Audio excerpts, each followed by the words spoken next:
Once you know where to find the major and minor chords within any given key signature, you're ready to start writing music. You have everything that you need in order to make great sequences or chord progressions.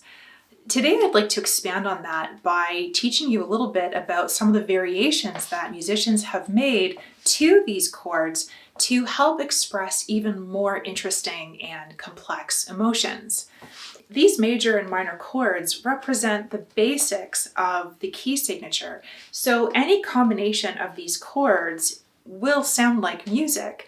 But sometimes it's also possible to play around with these chords and adjust them a little bit so that they end up expressing even more emotions in a way that is not traditional to the key signature, but adds a little bit of variety to it. If this is your first time on my channel and you are not yet familiar with the major and minor chords, I will link to a couple of videos below to get you started.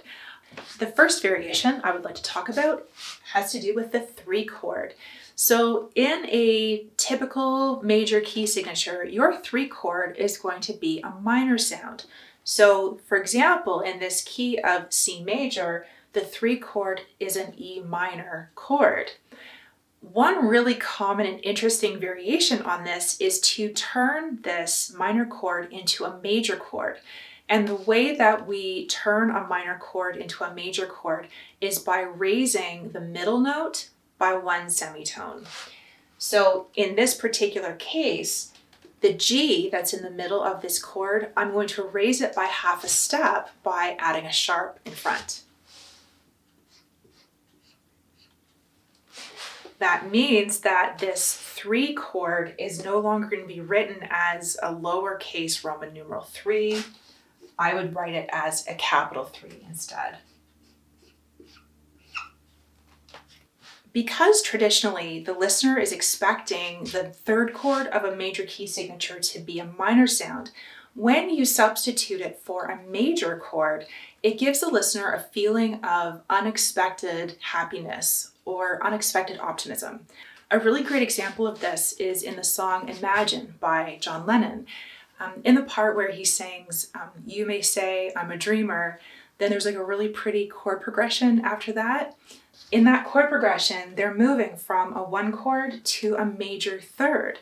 That major 3rd gives it this feeling of unexpected optimism or hope that I feel is really suiting for such an optimistic and hopeful song. A second variation that I'd like to share with you involves the 4 chord.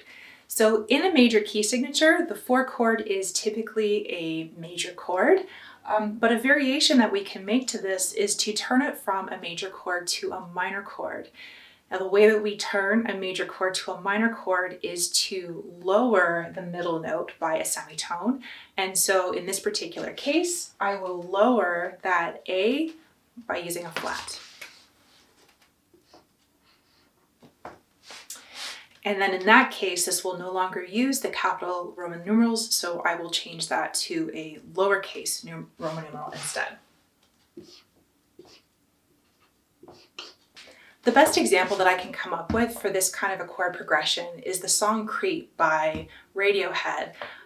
When they sing I Wish I Was Special, there is a chord progression where they go from a 4 chord and then they fall to a minor 4 chord. And it really has the impact of making an already kind of sad and desperate song feel even more desperate. Because in my analysis of it, they've taken a chord that was supposed to be positive sounding, and even that has been made minor or sad sounding. I think it's brilliant. So for the 3rd variation that I'd like to talk about today, I would like to draw your attention to the 7 chord. The 7 chord I have not yet talked about, and some viewers have noticed that I left this one out. The reason I left out the 7 out of our conversation so far is because the 7 chord does not neatly fit into major or minor. The 7 chord in a major key signature is a diminished chord. So what that means is that you start with the building blocks of a minor chord, but then the top note is lowered by a semitone. It's called diminished. It has a very dissonant sound that is not used very often in traditional music, but I still want to give you some ideas for how you can use it if you would like to try using it in your own songwriting. One way that you can use the diminished chord exactly the way it is by accompanying this diminished chord with G's in your left hand.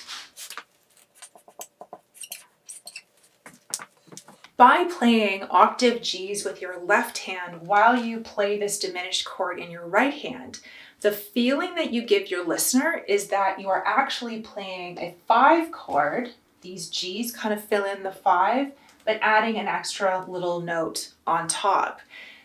In music theory, we would call this a 5-7 or a G7 or a dominant 7 chord, but musically it sounds great. It sounds like the 5 chord with an extra little ornament on top. So that's one way that you can use the 7 chord.